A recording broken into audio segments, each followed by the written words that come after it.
In the annals of cult history, few stories are as bizarre and grotesque as that of Magdalena Solis. This self-proclaimed goddess and her reign of terror over a small Mexican village are a shocking reminder of the dark side of human nature and the dangers of blind faith. In the early 1960s, Santos and Cayetano Hernandez, a pair of con artists, concocted a plan to amass wealth quickly. They journeyed to Yerba Buena in San Luis Potosí, a small village of approximately 50 impoverished and mostly illiterate inhabitants, and proclaimed themselves to be prophets and high priests of the powerful and exiled Inca gods.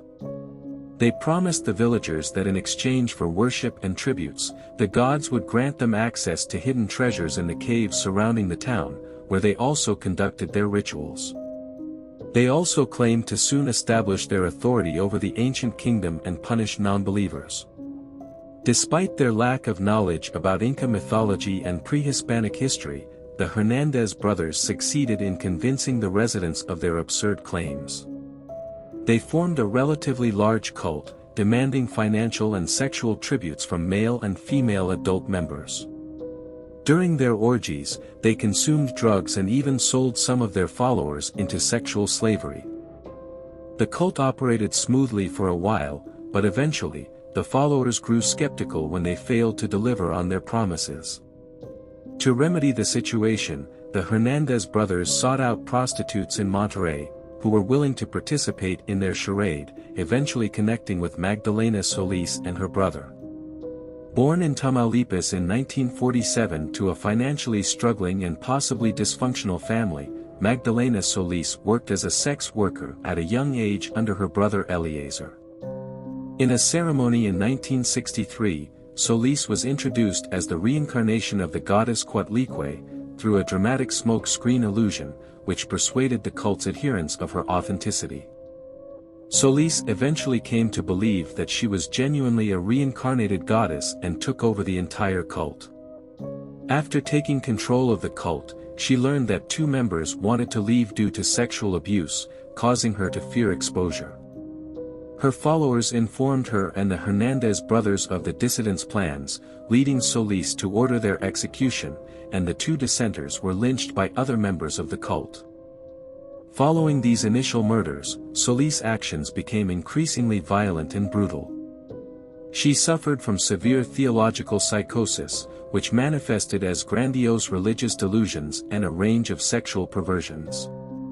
Bored with simple orgies, she began to demand human sacrifices and created a blood ritual. The victim, always a dissident member, was beaten to death by all members of the cult before being left to bleed to death.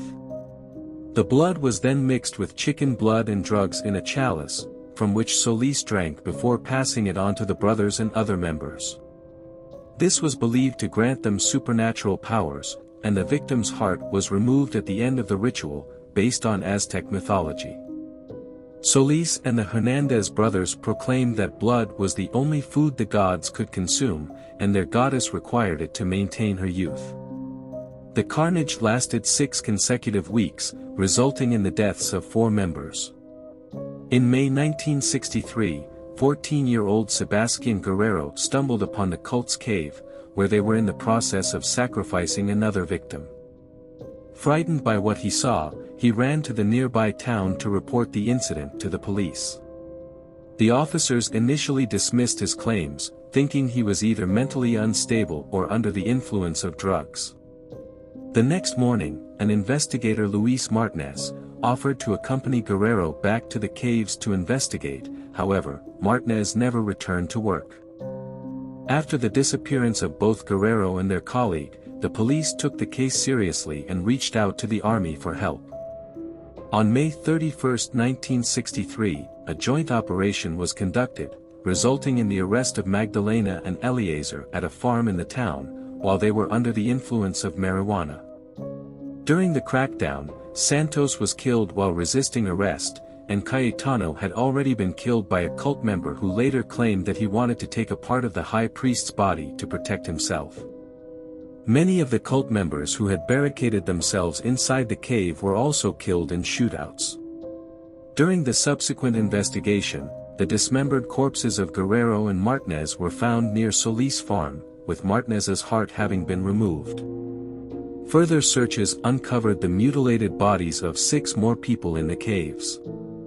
Solis was accused of committing 8 murders by the authorities, and they suspected that she may have been involved in as many as 15. Magdalena and Eliezer were sentenced to 50 years in prison for the 2 killings, but their guilt in the other murders could not be proven, since the surviving cult members refused to testify against them. The other cult members were given 30-year prison terms, taking into account mitigating factors such as their illiteracy and impoverished circumstances. The unsettling chapter of Magdalena Solis serves as a warning to be cautious of those who claim to have all the solutions, and to approach such claims with a critical eye before submitting to blind obedience.